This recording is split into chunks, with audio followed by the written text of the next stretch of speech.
ফুটবলের সবচেয়ে মর্যাদার ও আলোচিত পুরস্কার ব্যালন ডি'র 2024 সালে কার হাতে উঠতে যাচ্ছে ব্যালন ডি'র। ইউরোপিয়ান লিগগুলো শেষ হতেই সবচেয়ে বেশি চর্চা হয় ব্রাজিলিয়ান তারকা ভিনিসিয়াস জুনিয়রের নাম নিয়ে। তাকে নিয়ে ভবিষ্যদ্বাণী করেছেন স্বদেশী বেশ কয়েকজন সাবেক তারকাও। গত জুনের প্রথম সপ্তাহে ভিনিকে নিয়ে ভবিষ্যদ্বাণী করেন রিভালদো। এরপর এই তালিকায় যোগ দেন রোনালদো নাজারিও। সপ্তাহ দুয়েক আগে ভবিষ্যদ্বাণী করেছেন নেইমারও। আর জুলাইয়ের প্রথম সপ্তাহে ভবিষ্যদ্বাণী করেছেন কাকা। টানা এক মাস ধরে বেশ আত্মবিশ্বাসের সঙ্গে বলেছেন তারা। নেভাদায় কোপা আমেরিকার কোয়ার্টার ফাইনাল থেকে ব্রাজিলের বিদায়ের পর কি একই কথা তারা আত্মবিশ্বাসের সাথে আবার বলতে পারবেন? সামনের এক সপ্তাহের মধ্যে শেষ হতে চলেছে দক্ষিণ আমেরিকা মহাদেশের সর্বোচ্চ প্রতিযোগিতা কোপা আমেরিকা এবং একই দিনে সমাপ্তি ঘটবে ইউরোপের সর্বোচ্চ প্রতিযোগিতা ইউরো চ্যাম্পিয়নশিপেরও। আন্তর্জাতিক ফুটবলে মৌসুমের সেরা দুটি টুর্নামেন্টের শেষ বেলায় ব্যালন ডি'রের অঙ্কটা পাল্টে যেতেই পারে। এবছরের ব্যালন ডি'র ঘোষণা করা হবে 28 অক্টোবর। তবে পুরস্কারের লড়াইয়ে যারা থাকবেন তাদের নিজেদের প্রমাণ করার সুযোগ শেষ হচ্ছে এ মাসেই। সাধারণত ব্যালন ডি'রের বিবেচ্য সময় 1 বছর। 2023 সালের 1 আগস্ট থেকে শুরু হয়, যা শেষ হবে এবছরের 31 জুলাই। তবে আগস্টের আগে ক্লাব ফুটবলে ব্যস্ততা নেই বলে আন্তর্জাতিক ফুটবলই শেষ অবলম্বন। ফিফা বিশ্বকাপের পর ফুটবলে সবচেয়ে বেশি মাতামাতি হয় ওয়েফা ও কোপা আমেরিকা নিয়ে। এবছরের পুরস্কারে তাই দুটি টুর্নামেন্টেরই প্রভাব থাকবে ব্যাপকভাবে। তবে ভোটারদের সিদ্ধান্ত গ্রহণে শেষের স্মৃতি যে বড় অনুঘটক হয়ে উঠতে পারে সে তো সহজেই আন্দাজ করা যায়। সেক্ষেত্রে কোপা আমেরিকা ইউরোর পর ভিনিসিয়াস কোথায় থাকেন সেটা এক বড় প্রশ্ন। ভিনিসিয়াসকে শুধু তার স্বদেশী সাবেকরাই নন, ভিনদেশের পণ্ডিতরাও কেউ কেউ বর্ষসেরা ফুটবলারের দৌড়ে রেখেছিলেন এগিয়ে। হয়তো তারা এখনও তাকে এগিয়েই রাখেন। রিয়াল মাদ্রিদের হয়ে 2023-24-এ দুর্দান্ত এক মৌসুম কাটিয়েছেন এই ব্রাজিলিয়ান উইঙ্গার। সব প্রতিযোগিতা মিলে খেলেছেন 39 ম্যাচ, নিজে করেছেন 24 গোল এবং সতীর্থদের দিয়ে করিয়েছেন 11টি। এই 24 গোলের 3টি এসেছে স্প্যানিশ সুপার কাপে বার্সেলোনার বিপক্ষে, একটি এসেছে চ্যাম্পিয়ন্স লিগ ফাইনালে বরুসিয়া ডর্টমুন্ডের বিপক্ষে। মাঝে চ্যাম্পিয়ন্স লিগ সেমিফাইনালে বায়ার্ন মিউনিখের বিপক্ষে 2 লেগেই ছিলেন সেরা খেলোয়াড়। রিয়াল মাদ্রিদের চ্যাম্পিয়ন্স লিগ ও লা লিগা জেতায় বড় অবদান এই 23 বছর বয়সী উইঙ্গারের।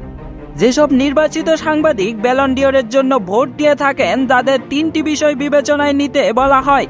বিবেচ্য সময়ে সংশ্লিষ্ট খেলোয়াড়ের পারফরম্যান্স, দলের সাফল্য এবং আচরণ ও ফেয়ার প্লে। প্রথম দুটিতে এ মৌসুমে ভিনিসিয়াস জুনিয়র এগিয়ে আছেন, কিন্তু তৃতীয় মানদণ্ডে নেতিবাচক পয়েন্টই যুক্ত হতে পারে ভিনির নামে।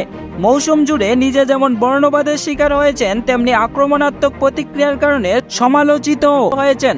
আর শেষ বেলায় তার দল ব্রাজিল যে কোপা আমেরিকার কোয়ার্টার ফাইনালই টপকাতে পারেনি, তাতে ভিনির ব্যর্থতা অন্যতম কারণ। গ্রুপ পর্বে 2 হলুদ কার্ড দেখায় উরুগুয়ের বিপক্ষে শেষ 8-এর ম্যাচে মাঠেই নামতে পারেননি ভিনিসিয়াস। প্যারাগুয়ের বিপক্ষে করা 2 গোলের স্মৃতি সঙ্গী করেই টুর্নামেন্ট শেষ করতে হয়েছে এই উইঙ্গারকে। ব্যালন ডি'রের লড়াইয়ে ভিনি অবশ্য নিজের কারণে পেঁচাচ্ছেন না, পেছানোর কারণ প্রতিদ্বন্দ্বীদের এগিয়ে যাওয়া। তার মতো ক্লাব পর্যায়ে লা লিগা ও চ্যাম্পিয়ন্স লিগ জয়ের সাফল্য আছে জুড বেলিংহামেরও। 21 বছর বয়সী ইংলিশ মিডফিল্ডার রিয়ালের যোগ দিয়ে প্রথম মৌসুমেই রীতিমতো হইচই ফেলেছেন। দলগত সাফল্যের সঙ্গে ব্যক্তিগতভাবে মৌসুম শেষ করেছেন 42 ম্যাচে 23 গোল করে ও 13টি করিয়ে। ব্যালন ডি'র ভোটে বেলিংহামের পক্ষে কাজ করছে ইউরো চ্যাম্পিয়নশিপও। ইংল্যান্ডের জার্সিতে শতভাগ প্রত্যাশা পূরণ করতে পারছেন সেটি তার দলের সমর্থকেরাই হয়তো বলবেন না, কিন্তু ম্যাচের ভাগ্য করে দেওয়া 2টি দুর্দান্ত গোল এরই মধ্যে করে ফেলেছেন বেলিংহাম। গ্রুপ পর্বে সার্বিয়ার বিপক্ষে ইংলিশদের একমাত্র গোলটি তার। আর শেষ 16 স্লোভাকিয়ার বিপক্ষে 1-0 গোলে পিছিয়ে যাওয়া ইংল্যান্ড যখন টুর্নামেন্ট থেকে বিদায়ের মাত্র কয়েক মিনিট দূরে, তখন বেলিংহামের বাইসাইকেল কিকই উদ্ধার করে ইংল্যান্ডকে। মাইকেল ওয়েন তো বলেই দিয়েছেন বেলিংহাম ব্যালন ডি'রের প্রাপ্য। তবে বেলিংহাম ও ভিনিসিয়াস কিন্তু ব্যালন ডি'রের প্রধান দাবিদার নন।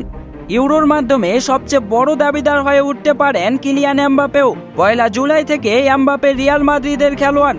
রিয়ালের নাম লেখানোর আগে পিএসজির শেষ মৌসুমে লিগ জিতেছেন এমবাপে, খেলেছেন চ্যাম্পিয়ন্স লিগের সেমিফাইনালেও। প্যারিসের ক্লাবটিতে 48 ম্যাচ খেলে করেছেন 44 গোল।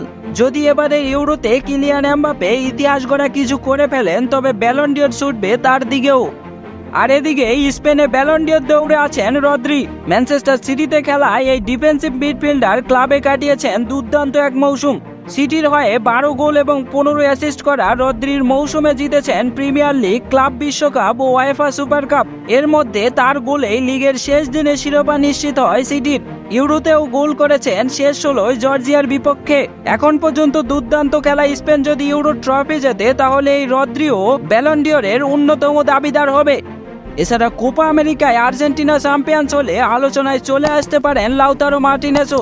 এ পর্যন্ত কোপা টুর্নামেন্টে তিনি 4টি গোল করেছেন, আর তিনি ইন্টার মিলানের হয়ে সিরিয়াতে করেছেন 27 গোল। এদের বাইরে Harry Kane, Phil Foden, Toni Kroos ও লিওনেল মেসি তো আছেনই। এই পরিস্থিতিতে কাউকে স্পষ্টভাবে এগিয়ে রাখা যাচ্ছে না। For more updates, subscribe to our YouTube channel and click on the bell icon. Follow us on Facebook.